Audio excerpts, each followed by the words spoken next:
Bonjour frères et sœurs, et que le Seigneur notre Dieu soit encore béni, que seul son nom soit élevé et glorifié. Et encore merci pour ce temps qu'il nous accorde ensemble de pouvoir s'approcher du trône de la grâce. Et en attendant que tout le monde se mette en route, eh bien, j'aimerais interpréter quelques chants. Pour plusieurs, c'est des chants connus. Et j'aimerais commencer par chanter le premier qui dit: à toi nos cœurs, à toi nos vies, Christ notre roi. À toi nos cœurs, nos vies, Christ notre roi. Christ notre roi. À toi nos cœurs, nos vies, Christ notre roi, Christ notre roi. Nous marchons tous à ta suite, marchons à ta suite. Oui, nous marchons tous à ta suite, Christ notre roi. Christ notre roi, nous marchons tous à ta suite, marchons à ta suite. Oui, nous marchons tous à ta suite, Christ notre roi, Christ notre roi. À toi nos cœurs, nos vies, Christ notre roi, Christ notre roi. À toi nos cœurs, nos vies, Christ notre roi, Christ notre roi. Nous marchons tous à ta suite, marchons à ta suite. Oui, nous marchons tous à ta suite, Christ notre roi, Christ notre... nous marchons tous à ta suite, marchons à ta suite. Oui, nous marchons tous à ta suite, Christ notre roi, Christ notre roi. Fais de Jésus-Christ ton Seigneur et ton Sauveur, qu'il soit réellement roi dans ta vie et que tout en toi soit conduit par son Esprit Saint. Je te rappelle encore en ce jour, Jésus-Christ est assis à la droite de Dieu le Père, où il intercède pour toi et il intercède pour nous. Autrement dit, Jésus-Christ est assis à la droite de Dieu le Père, où il prie pour toi et il prie pour moi. Que nous ayons cette assurance, quoique les choses peuvent paraître encore difficiles pour certains d'entre nous ce matin, mais ayons l'assurance que Jésus-Christ est notre Seigneur et notre Sauveur. Bien entendu, pour quiconque le veut, que son nom soit béni. J'aimerais interpréter un deuxième chant qui dit « C'est auprès de Dieu ». C'est auprès de Dieu que je veux me sentir. C'est auprès de Dieu que je veux me tenir. C'est auprès de Dieu que je voudrais grandir. c'est auprès de Dieu que je vais me tenir encore ce matin. Prends l'occasion de t'approcher aussi pendant ce beau chant de ton Dieu par une prière secrète, par une prière à haute voix éventuellement, puisque nous ne sommes pas physiquement ensemble.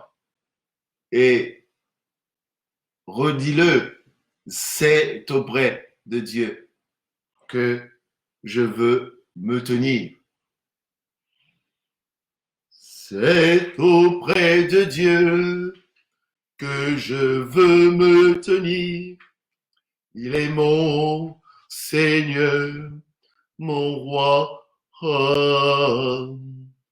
C'est auprès de Dieu que je peux ressentir tout l'amour qu'il a pour moi. Oui, c'est auprès de Dieu que je voudrais grandir, entendre le son de sa voix. Ouais, je viens, oui Seigneur, je viens devant le trône, par ta grâce je me tiens, en ta présence je lève Seigneur, mes yeux vers le lieu saint, pour contempler ta face. Je veux rester près de toi. C'est auprès de Dieu que je veux me tenir. Il est mon Seigneur, mon roi. C'est auprès de Dieu que je peux ressentir tout l'amour qu'il a pour moi. Oui, c'est auprès de Dieu que je voudrais grandir, entendre le son de sa voix. Je viens, Père, je viens devant le trône, par ta grâce je me tiens, en ta présence je lève, oui Seigneur, je lève les yeux, oui, vers le lieu saint, pour contempler ta face. Je veux rester près de toi, oui. C'est auprès de Dieu que je veux me tenir. Il est mon Seigneur, mon roi. C'est auprès de Dieu que je peux ressentir tout l'amour qu'il a pour moi.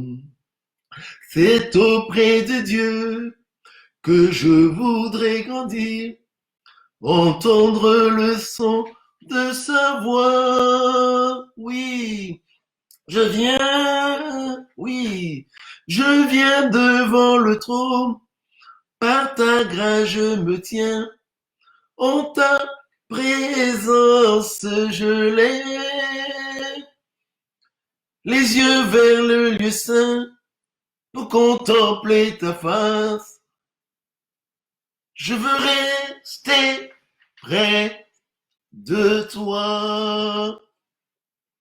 Frère, sœur, cher ami, fais ce désir de vouloir rester près de Dieu, de vouloir rester près de Jésus, de vouloir rester au pied de la croix, de s'attendre à lui et à lui seul.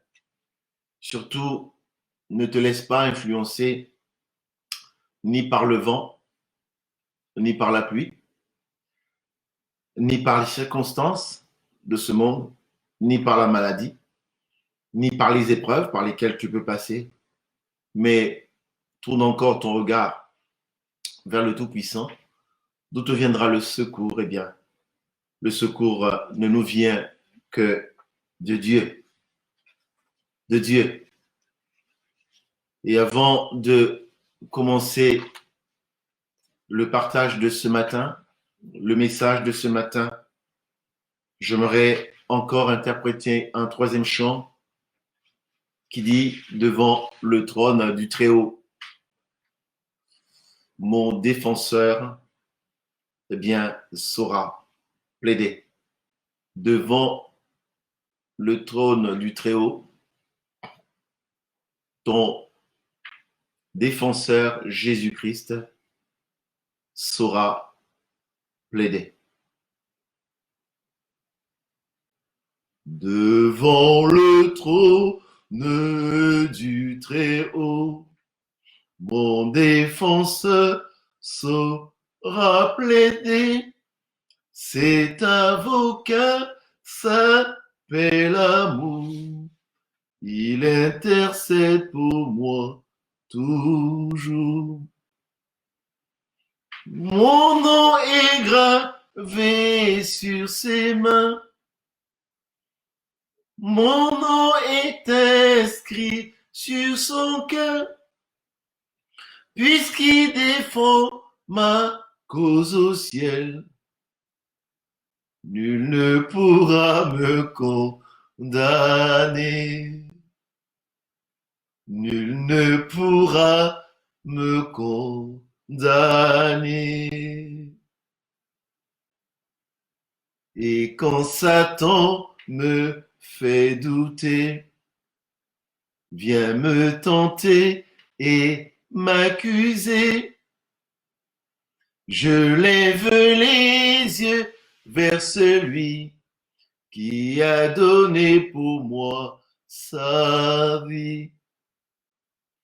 Mon sauveur était innocent, sa mort me rend la liberté. Oui, Dieu le juste est satisfait et il pardonne mon péché. Et il pardonne mon péché.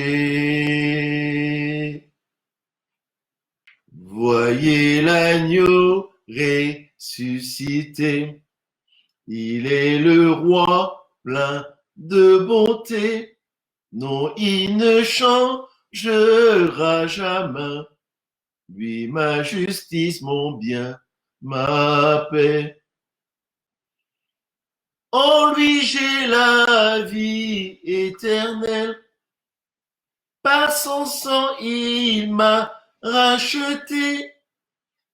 Pour toujours, ma vie est cachée.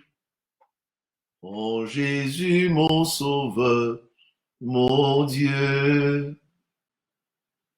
En Jésus, mon sauveur, mon Dieu. Voyez l'agneau ressuscité. Il est le roi plein de bonté. Non, il ne changera jamais. Lui, ma justice, mon bien, ma paix. En lui, j'ai la vie éternelle. Par son sang, il m'a racheté. Pour toujours, ma vie est cachée. En Jésus, mon sauveur, mon Dieu. En Jésus, mon sauveur, mon Dieu.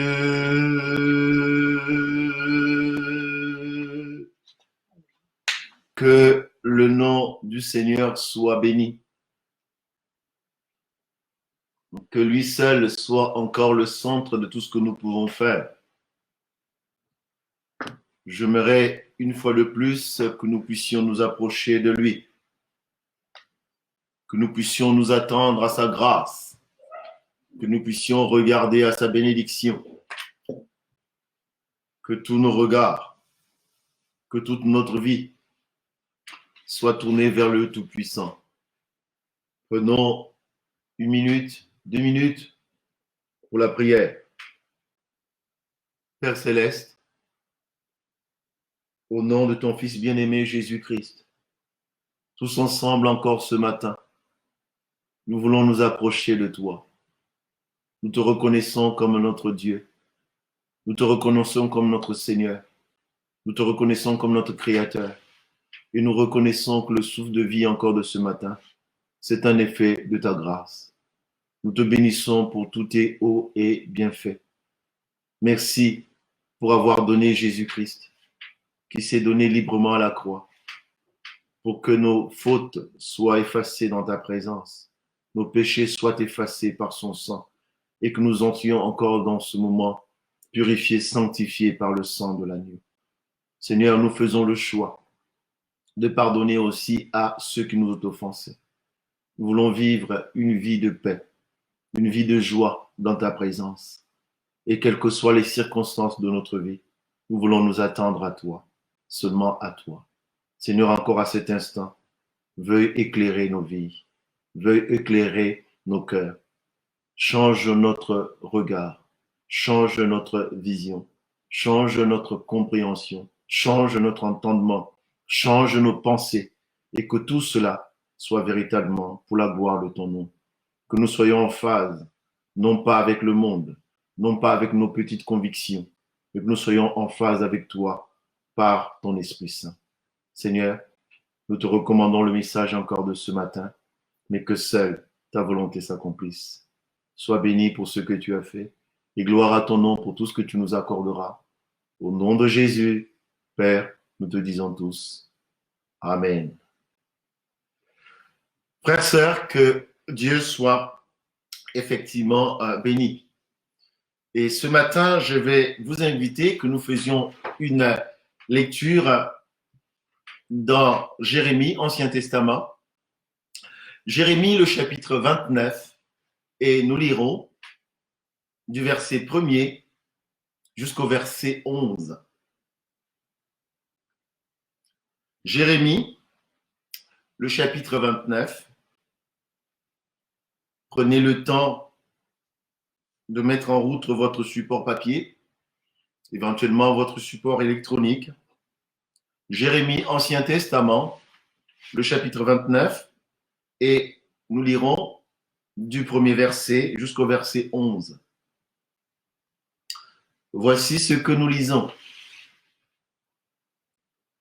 Voici le contenu de la lettre que Jérémie le prophète envoya de Jérusalem au reste des anciens en captivité, aux sacrificateurs, aux prophètes et à tout le peuple que Nebuchadnezzar avait emmené captif de Jérusalem à Babylone. Après que le roi Jéconia, la reine, les eunuques, les chefs de Juda et de Jérusalem, les charpentiers, les serruriers furent sortis de Jérusalem. Il l'a remis, donc le prophète, il l'a remis cette lettre à Éléazar, fils de Shaphan, et à Guémaria, fils de Ilkija, envoyé à Babylone par Sédécias, roi de Juda, auprès de Nebuchadnezzar, roi de Babylone. Elle était ainsi conçue. Pour ne pas dire la lettre était ainsi écrite. Elle était ainsi conçue. Ainsi parle l'Éternel des armées, le Dieu d'Israël, à tous les captifs que j'ai amenés à Jérusalem, de Jérusalem plutôt à Babylone. Bâtissez des maisons, habitez-les, plantez des jardins et mangez-en les fruits. Prenez des femmes et engendrez des fils et des filles. Prenez des femmes pour vos fils et donnez des maris à vos filles afin qu'elles enfantent des fils et des filles. Multipliez là où vous êtes et ne diminuez pas. Recherchez le bien de la ville où je vous ai emmené en captivité et priez l'Éternel en sa faveur, pour ne pas dire en faveur de la ville, en faveur du pays qui vous a accueilli, parce que votre bonheur dépend du sien. Car, pour ne pas dire parce que, car ainsi parle l'Éternel des armées, le Dieu d'Israël. Ne vous laissez pas tromper par vos prophètes qui sont au milieu de vous et par vos devins. N'écoutez pas vos songeurs, ceux qui font les rêves. N'écoutez pas vos songeurs dont vous provoquez les songes. Car c'est le mensonge qu'ils vous prophétisent en mon nom. Je les ai point envoyés, dit l'Éternel. Mais voici ce que dit l'Éternel. Dès que 70 ans seront écoulés pour Babylone, je me souviendrai de vous et j'accomplirai à votre égard ma bonne parole en vous ramenant dans ce lieu, parlant du royaume de Juda, parlant de la ville de Jérusalem. Car, dit l'Éternel, je connais les projets que j'ai formés sur vous, dit l'Éternel, projets de paix et non de malheur, afin de vous donner un avenir de l'espérance. Amen. Que Dieu soit béni. Je commencerai ce message, ce partage, cette prédication par la première partie du premier verset. Et nous lisons quoi? Voici le contenu de la lettre. Voici le contenu du courrier. Voici le contenu de l'annonce que Jérémie le prophète envoya de Jérusalem, ça c'est moi qui le dirai comme ça, à la diaspora. Je reviens sur voici le contenu de la lettre. C'est vrai, pour nous, par le caractère sacré que nous donnons à la parole de Dieu, certains lecteurs, quand ils le lisent, ils s'imaginent toujours, ou peut-être pas toujours, ils s'imaginent que la parole a été annoncée de façon exceptionnelle, qu'il y a eu peut-être des éclairs, des tonnerres, des tremblements de terre. Non, il s'agit là, comme pour nous aujourd'hui, un courrier, j'ai envie de dire un mail, j'ai envie de dire un long texto, un long message que le prophète Jérémie est en train d'envoyer à la diaspora. Qui c'est cette diaspora? Mais il s'agit du peuple d'Israël. Mais précisément, il s'agit de ceux du royaume de Juda. Pour ceux qui connaissent un tout petit peu l'histoire d'Israël, ce qu'on appelle aussi communément le royaume du Sud, qui était principalement peuplé par la tribu de Juda, des Benjaminites et quelques ceux de Manassé et compagnie. Mais principalement ceux de la tribu de Juda. Donc, le prophète envoie une lettre, un courrier à cette diaspora qui était heureuse. Non. Ce sont des déportés. Ce sont des captifs. Dire esclaves, ce serait trop fort. Mais tout au moins, ils étaient, que ce soit en Babylone, que ce soit dans le royaume de Juda, ils étaient tous sous la domination du roi de Babylone, Nebuchadnezzar. Et à cette époque-là, le roi Nebuchadnezzar avait placé dans le royaume de Juda le roi Sédécias, qui était un roi vassal, qui était un roi sous ordre. Donc toute l'autorité était centralisée en Babylone. Donc les prophètes étaient déportés, les sacrificateurs étaient allés captifs et certains rois avaient fui, reines avaient fui. Le pays, c'était la désolation. Le temple de Jérusalem était détruit.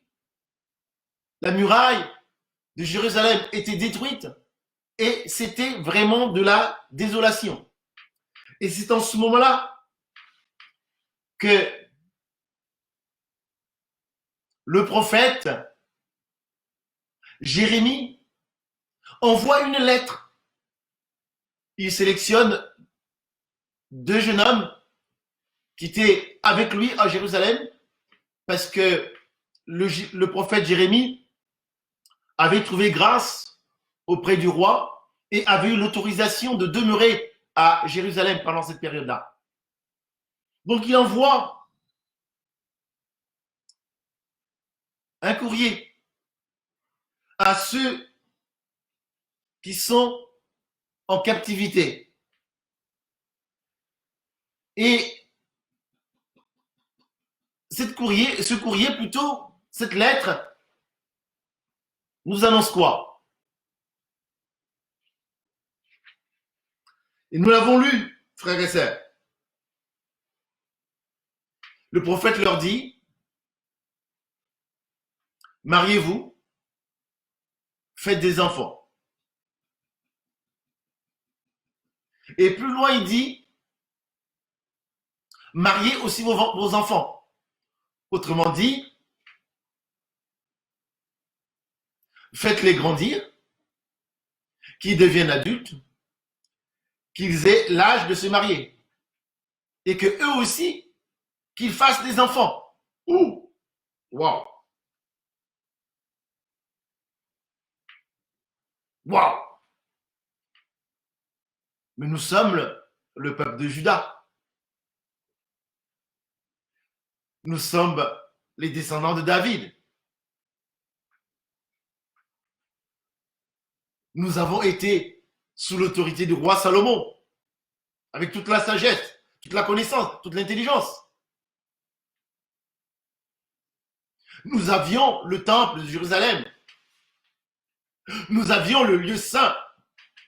Nous avions le lieu très saint. Comment cet homme peut nous dire ces choses. Frères, sœurs,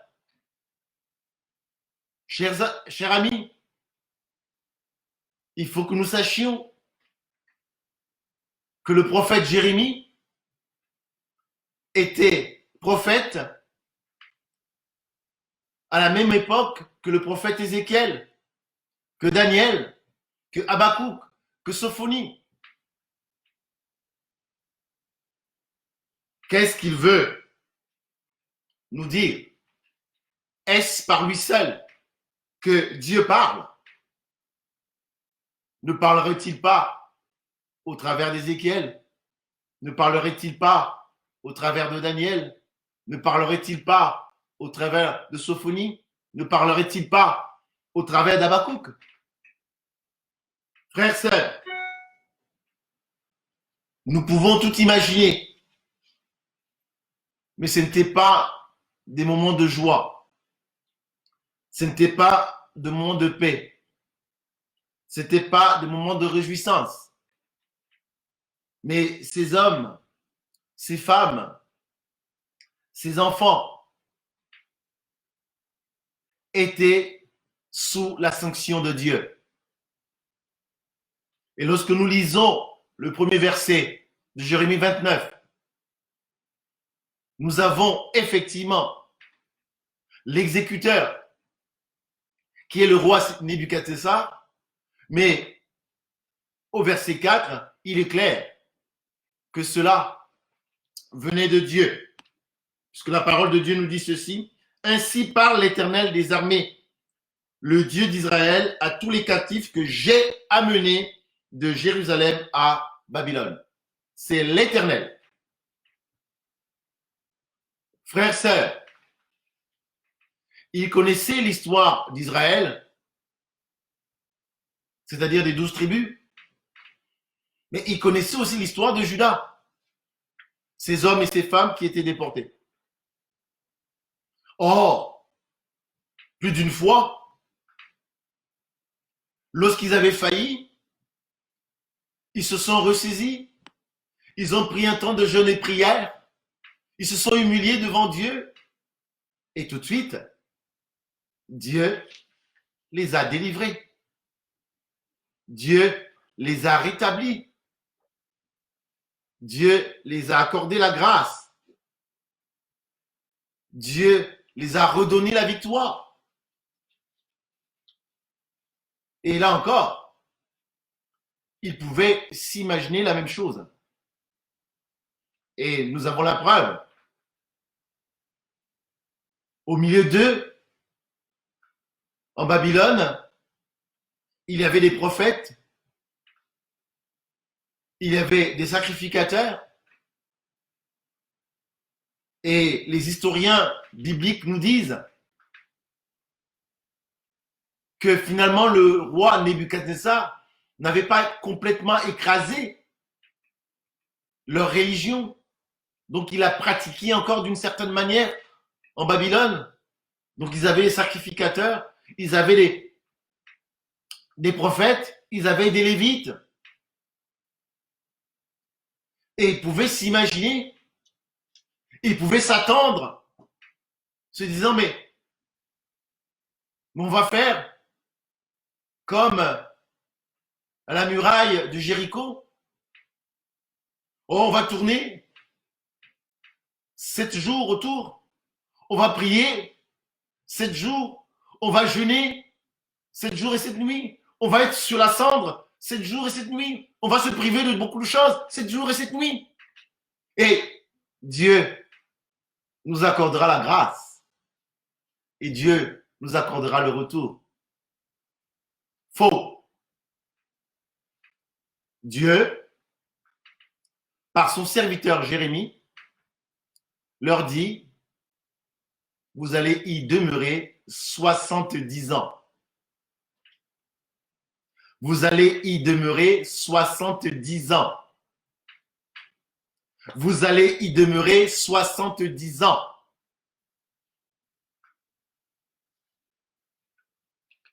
Frères, sœurs, lorsque Jérémie annonce cette prophétie terrible pour les captifs, il a quel âge? Le roi installé par Nebuchadnezzar en Juda, il a quel âge?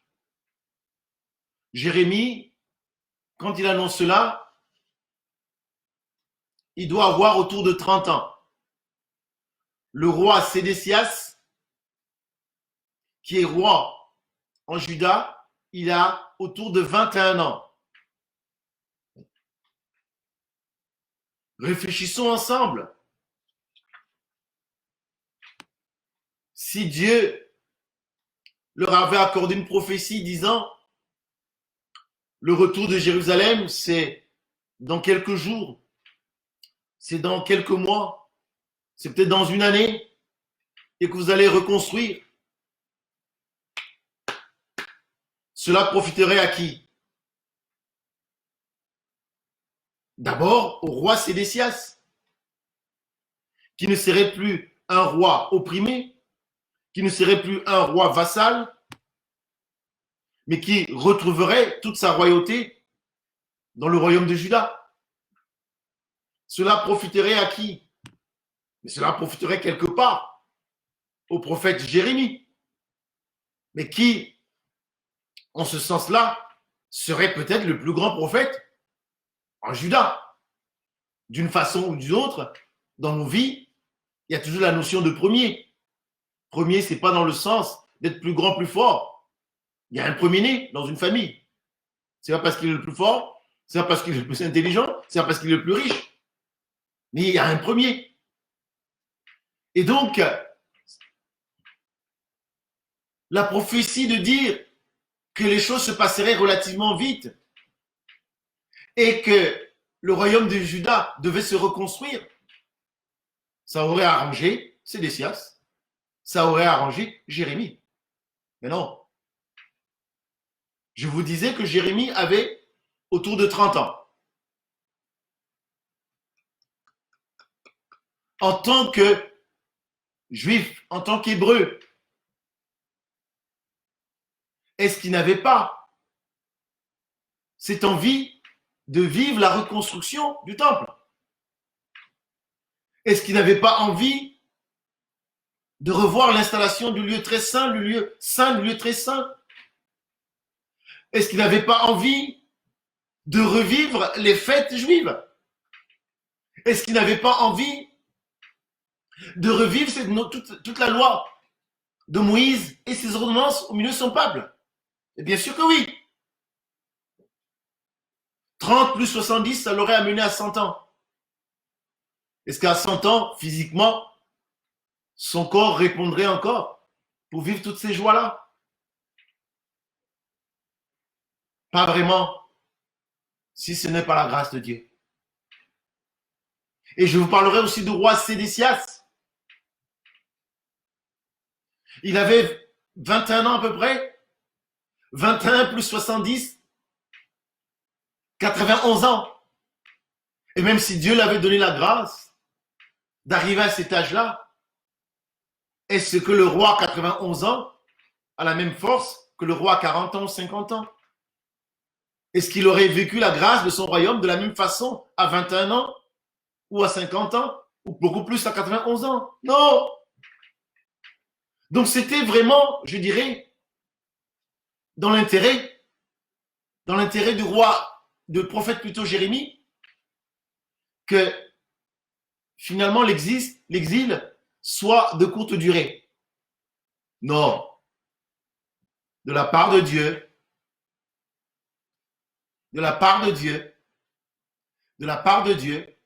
il annonçait pour ceux qui étaient en captivité, il annonçait aussi pour lui-même, disant ne nous trompons pas,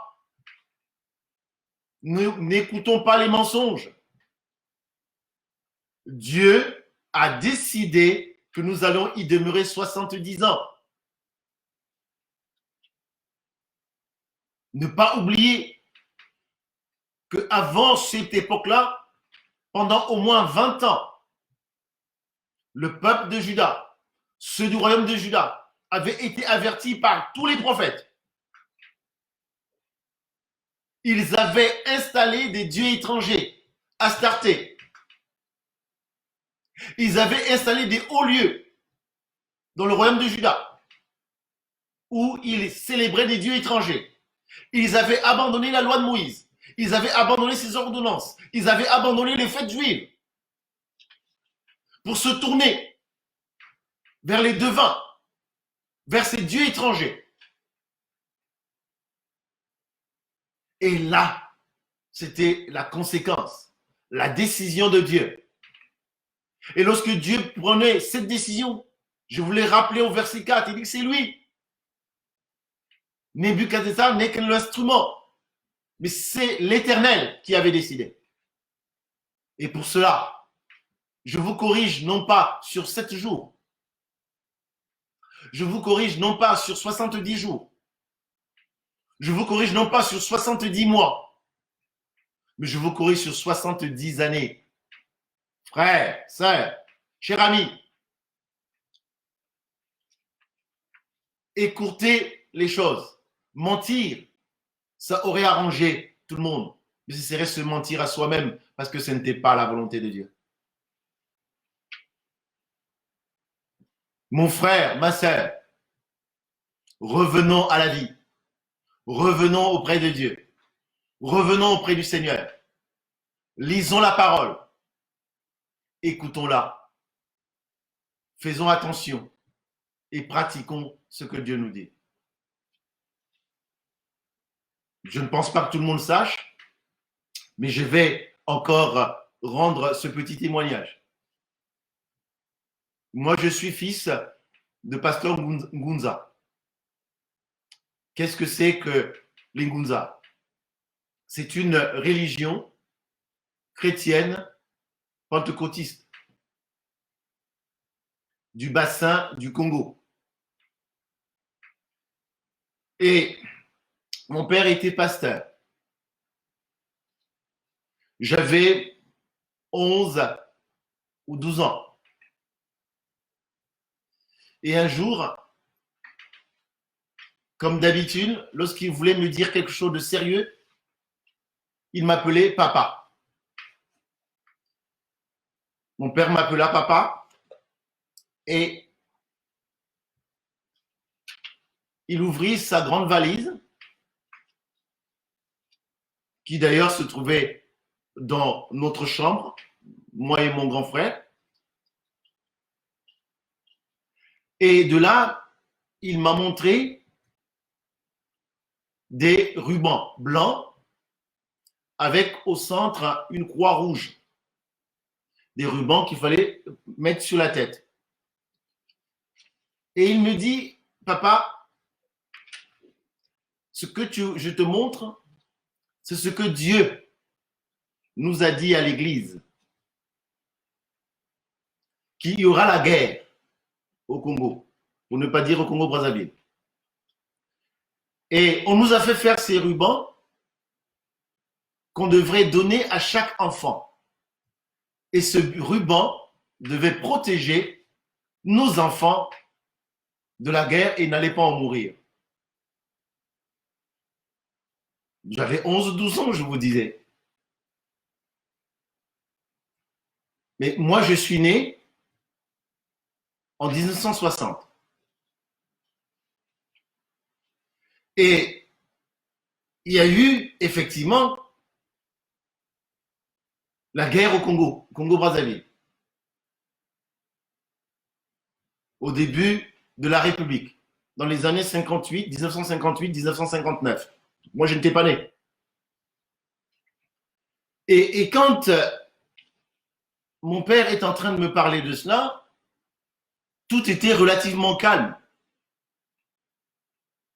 En dehors de ce qui s'était passé pour nous à Pointe-Noire en 1967, je dirais, où il y avait ce qu'on avait dit, enfin, c'est pas ce qu'on avait dit, où il y avait eu effectivement des émeutes entre la police nationale et ce qu'on appelait à l'époque la défense civile. Il y a eu des tirs de coups de feu, il y a eu des tirs de Mortier. Pour ceux qui sont de Pointe-Noire comme moi, ils se rappellent, surtout de mon âge, ou plus âgés que moi, que le commissariat de police de Pointe-Noire avait reçu 1 ou 2 tirs de mortier et toute la toiture s'était effondrée. C'est d'ailleurs depuis que le commissariat central, le commissariat plutôt de Pointe-Noire, de Lumumba, a été conduit de l'autre côté. Pour ceux qui sont de Pointe-Noire, le commissariat dont je fais allusion se situait sur le terrain actuel où on trouve le centre d'identification.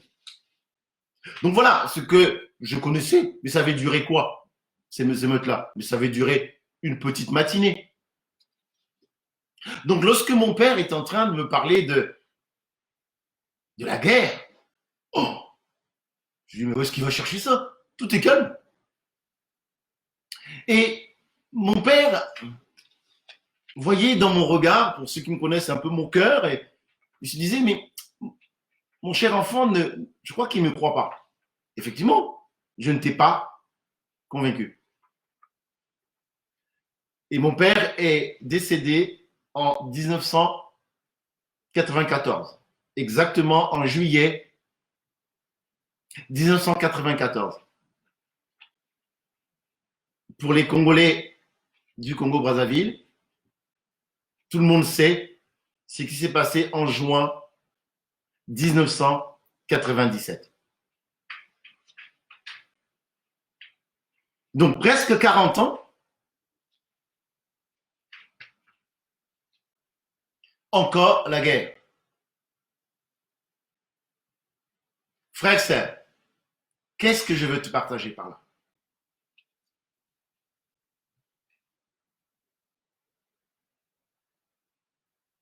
La prophétie qui vient de Dieu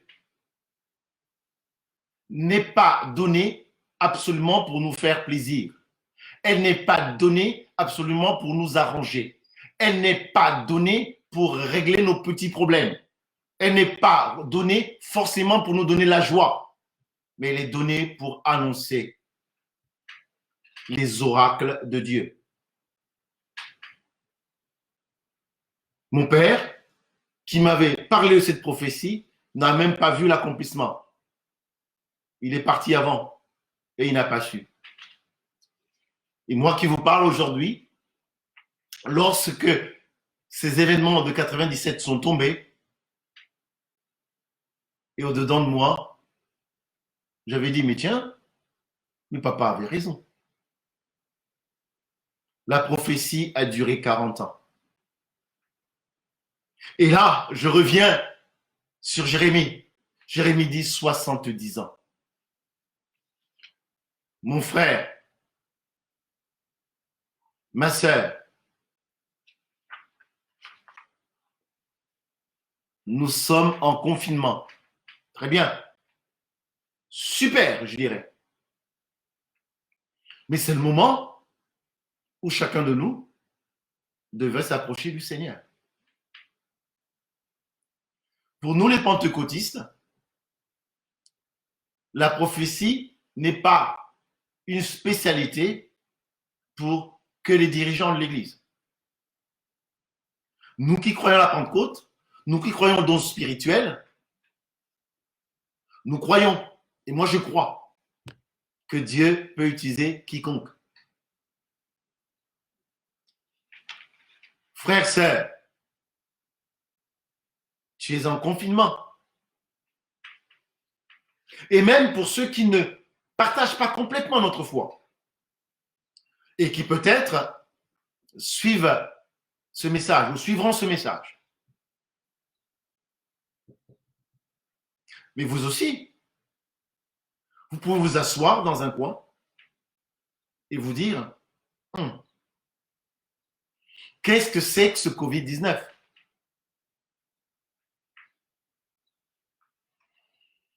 Qu'est-ce que c'est que ce coronavirus? D'où nous vient-il? Qu'avons-nous fait pour que ce terrible fléau nous arrive? Et qu'est-ce que nous devons faire pour ne pas replonger dans ces terribles situations? Et quel avenir donner aussi bien à moi-même qu'à ceux qui sont plus jeunes,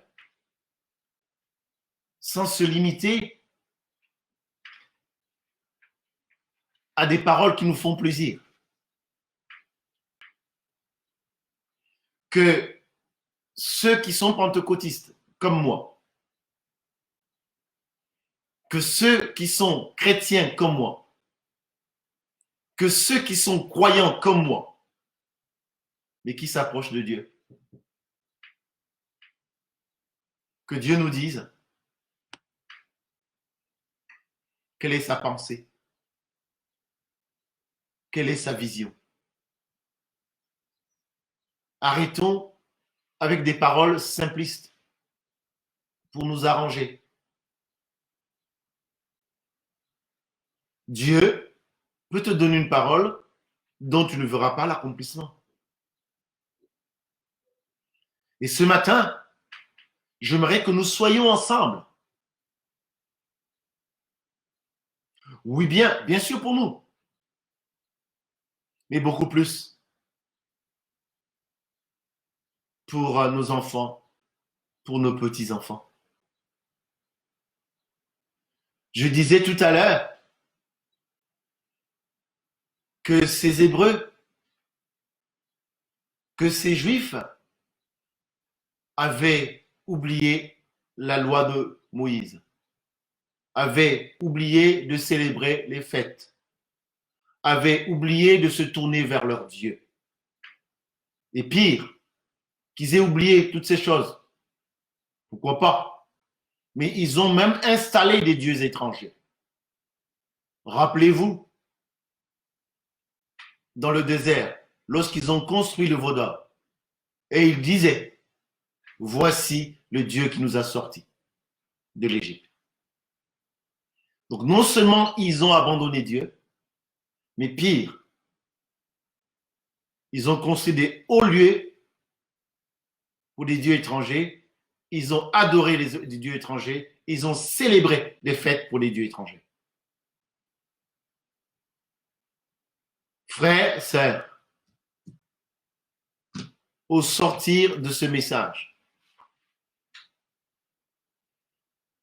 à genoux, assis, allongé, assis dans un tabouret, dans un fauteuil, dans une chaise, dans un lit, peu importe. Arrête-toi un moment et donne la possibilité à Dieu de te parler. Je me répète, arrête-toi un moment, donne la possibilité à Dieu de te parler. Mais ne cours pas vers la prophétie qui fait plaisir. Me recherche véritablement Dieu. Père, que dis-tu? Bien sûr, il peut te dire que j'arrête tout de suite. Comme il peut te dire que j'arrêterai beaucoup plus tard. Pour ceux qui suivent mes messages depuis le confinement, j'évite de m'étaler sur tous les textes bibliques parce que ceux qui me suivent ne sont pas forcément des grands lecteurs de la parole de Dieu. Mais au moins sur le plan de la culture, beaucoup de gens savent que le peuple d'Israël a été esclave en Égypte et que Joseph, qui est israélite, qui est descendant de Jacob, avait dit que lorsque vous quitterez l'Égypte, vous ramènerez aussi mes ossements. C'était une prophétie. Et Joseph est resté longtemps sous la terre d'Égypte avant que cette délivrance ne s'accomplisse. Les spécialistes de l'histoire de la Bible disent que le peuple d'Israël est resté captif, esclave en Égypte entre 250 et 400 ans comme le pharaon qui les a mis en servitude est un pharaon qui n'a pas connu Joseph. Donc tout le monde comprend bien que les os de Joseph sont restés au moins 250 ans. Mais la prophétie s'est accomplie. Frères, sœurs, je vais m'arrêter là. Je ne vais pas rajouter pour rajouter. La prophétie n'est pas donnée pour me faire plaisir. La prophétie est donnée pour annoncer les oracles du Seigneur. Et cela n'est pas donné pour m'arranger, pour répondre à mes petits plans, pour répondre à mes petits songes, pour répondre à mes petits rêves, à mes petites pensées. Non, la prophétie est donnée pour que l'humanité soit transformée, changée et rapprochée de Dieu le Père. Donc, je finis par là en disant, approche-toi du Seigneur, approche-toi de Dieu, qu'il te parle, qu'il te donne la prophétie, la parole, le message dont moi, le premier, j'ai besoin. Pour la suite, d'ici la sortie du confinement, comment allons-nous vivre avec ce coronavirus? Comment allons-nous vivre les jours à venir, les mois à venir, les années à venir? Et comment vivront nos enfants, nos petits-enfants? Que Dieu te donne la pensée, que Dieu te donne la prophétie, que Dieu te donne la conduite, que tous, que nous soyons éclairés. À lui seul soit toute la gloire. Et j'aimerais terminer ce message par ce beau chant qui dit « Au pied de la Sainte Croix ». Au pied de la Sainte Croix, jaillit la fontaine du salut que je reçois, grâce souveraine. Sainte Croix, par toi j'ai la vie. C'est dans le sang de la croix que je me confie. Seigneur, le sang de la croix, mes péchés efface. Tu me le dis, je le crois. Du mal plus de traces. Sainte Croix, par toi j'ai la vie. C'est dans le sang de la croix que je me confie. Prosterné devant la croix, sur le mont Calvaire, de Jésus je fais mon choix. En lui seul j'espère. Sainte Croix, par toi j'ai la vie. C'est dans le sang de la que je me confie. M'asseoir au pied de la croix est mon doux partage. C'est là que j'entends ta voix qui me dit courage. Sainte Croix, par toi j'ai la vie. C'est dans le sang de la croix que je me confie. Jusqu'au bout la Sainte Croix sera mon seul thème, qu'après des j'entrevois au loin le ciel même. Sainte Sainte croix, par toi j'ai la vie. C'est dans le sang de la croix que je me confie. Rapproche-toi au pied de la croix où Jésus s'est donné pour quiconque croit. Et là, reçois le message, reçois la prophétie pour l'Église, pour ta famille, pour cette humanité, afin que nous puissions nous rapprocher encore de Dieu et que nous ne faisions que la volonté, seule la volonté de Dieu. Que notre Dieu soit élevé et glorifié à jamais. Merci encore pour ce dimanche 3 mai 2020 qui nous a accordé. À lui seul soit toute la gloire.